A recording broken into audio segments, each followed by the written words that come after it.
Spain day football ప్రపంచ cup ఆ జట్టు దూకుడు ముందు అర్జెంటీనా తేలిపోయింది. ఫిఫా ఫైనల్లో స్పెయిన్ 1-0తో అర్జెంటీనాపై విజయం సాధించింది.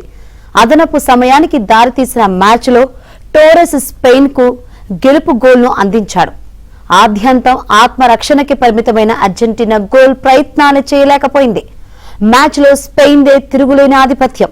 నిర్విరామంగా దాడులు చేస్తూ ఆఖరి వరకు ప్రత్యర్థి రక్షణ శ్రేణిని పరీక్షిస్తూనే అయిపోయింది. ఆ జట్టు 5వ నిమిషంలో గోల్ కొట్టినంత పనిచేసింది. యువ సంచలనం యమాల్ అర్జెంటీనాను కలవరపెట్టాడు. యమాల్ బాక్స్ వైపు వెళ్తూ సహచరుడు ఓల్మోకు బంతినందించాడు. అతడు తిరిగి యమాల్ వైపు పంపించాడు. అతడి షాట్ అర్జెంటీనా ఆటగాడు లిజాండ్రో మార్టినెజ్ కాలికి తగిలి వెళ్లగా గోల్ కీపర్ ఎమీ మార్టినెజ్ సేవ్ చేశాడు. వేగంగా పాసులు ఇచ్చుకుంటూ స్పెయిన్ దూకుడు కొనసాగించింది.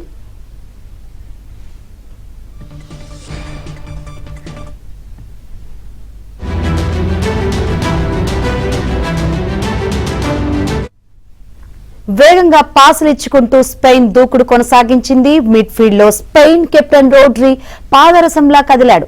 బంతి తన దగ్గర నుంచి వెళ్లినా తిరిగి నియంత్రణలోకి తెచ్చుకోవడానికి స్పెయిన్ ఎక్కువ సమయమేమీ తీసుకోలేదు. కొద్దిసేపట్లో తొలి అర్ధభాగం ముగుస్తుందనగా Argentina centre half Lisandro Martinez yellow card అందుకున్నాడు. అతడు ఓయార్జబాల్ ను పడేశాడు. అయితే ఆ తర్వాత లిజాండ్రో గాయపడడంతో అతడి స్థానంలో ఒటామెండి వచ్చాడు. తొలి అర్ధభాగంలో అర్జెంటీనా స్టార్ మెస్సీ పెద్దగా ప్రభావం చూపలేకపోయాడు. ద్వితీయార్ధంలో దాడులు మరింత ఉధృతం చేసిన స్పెయిన్ అర్జెంటీనా డిఫెన్స్ ను ఉక్కిరిబిక్కిరి చేసింది. బంతి ఎప్పుడు అర్జెంటీనా అర్ధభాగంలోనే. గోల్ కీపర్ ఎమిలియానో మార్టినెజ్ పుణ్యమా అని మ్యాచ్ ను అర్జెంటీనా అదనపు సమయానికి తీసుకువెళ్లింది.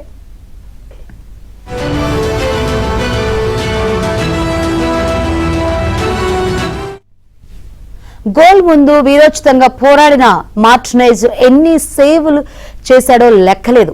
అతడే లేకుంటే స్పెయిన్ నిర్ణీత సమయానికే అలవోకగా విజయాన్ని అందుకునేది. అయితే స్టాపేజ్ టైంలో ఎంజో ఫెర్నాండెజ్ రెడ్ కార్డుతో మైదానాన్ని వీడడం అర్జెంటీనాకు షాక్. ఆ జట్టు 10 మందికే పరిమితమైంది. అది స్పెయిన్ కు కలిసొచ్చింది. ఎట్టకేలకు అదనపు సమయం ద్వితీయార్ధంలో ఫెరాన్ టోరెస్ గోల్ తో ఆధిత్యంలోకి వెళ్లిన స్పెయిన్ సంబరాలు మునిగిపోయింది. బాక్స్ లో ఓ క్రాస్ ను నికో విలియమ్స్ తలతో కొట్టగా తన దగ్గరికి వచ్చిన బంతిని టోరెస్ ఎడమ కాలితో నెట్లోకి కొట్టాడు. తర్వాత అర్జెంటీనాకు స్కోరు సమం చేసేందుకు సమయం సరిపోలేదు.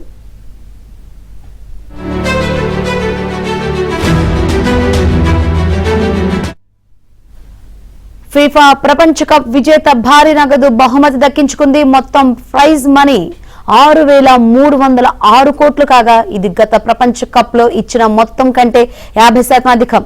ఛాంపియన్ జట్టు సుమారు 420 కోట్లు సొంతం చేసుకుంది. రన్నరప్ గా నిలిచిన జట్టు 277 కోట్లు అందుకుంది.